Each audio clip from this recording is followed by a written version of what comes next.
Magandang hapon po. Narito po ako sa kahabaan ng Banot. Kung tawagin po ay ang mahabang tanaw ng Banot. Ito po ay ang Barangay Banot, sakop ng bayan ng Sampaloc, lalawigan ng Quezon.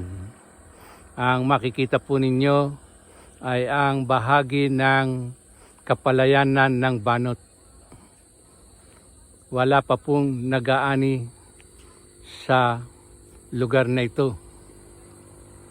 Mga ilang araw po may hinog na at aanihin na ang mga nakatanim na palay.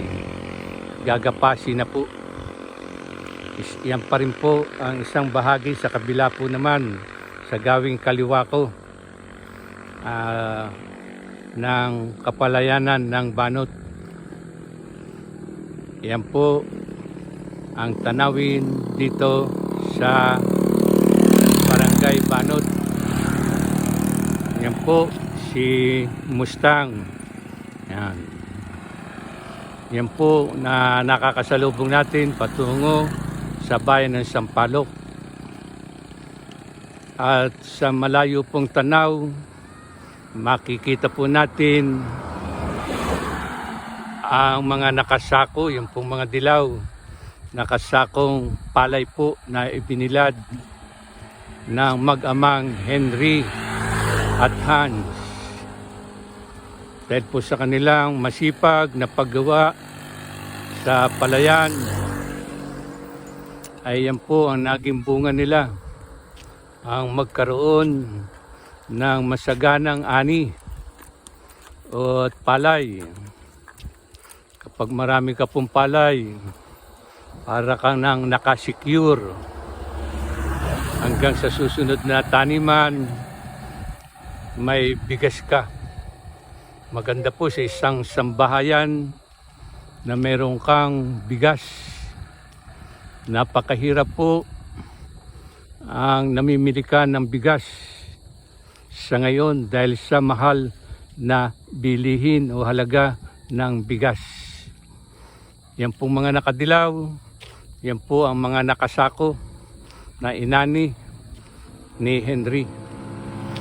Ito po ang bahagi na palayan sa aking gawing kanan, ang pinagkunan ng ginapas na palay ni Henry.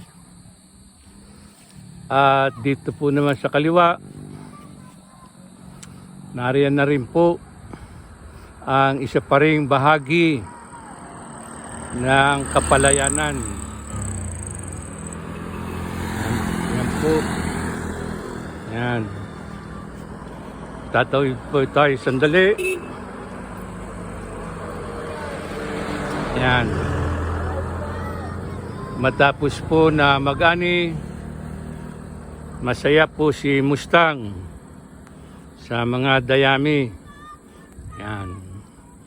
Ito pa rin po ang isang bahagi ng palayan na pinagkunan ng palay ni Henry. Yan po. Yan. Basta po may kasipagan,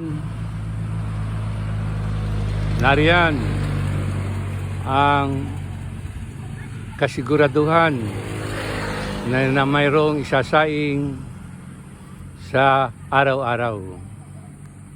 At ang nakikita po naman ninyo ay ang mga tanim na mga nyog sa tabi ng palayan. At ang sa malayo na malaasul ay ang kabundukan ng San Beno. Yan po. Magandang kapaligiran, nakakasya na pagmasdan ang mga kapalayanan at ang kabundukang nakapaligid. Ito po ang kagandahan ng ikaw ay manirahan sa nayon.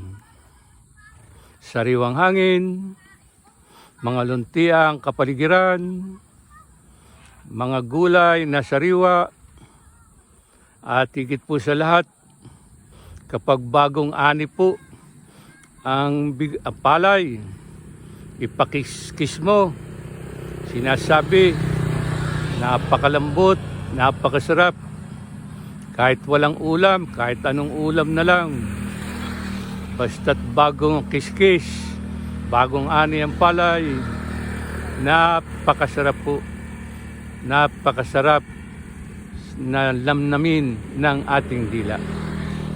Yan po ang kasarapan ng bigas na bagong ani. Lalo na po yung tinatawag na hindi natulog sa palumpon.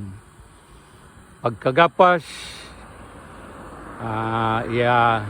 yung pagkahampas, papagpagin, bilad, mga ilang araw, pakikiskis, napakasarap po. Sabi nga po ng aking ama nung nabubuhay pa, basta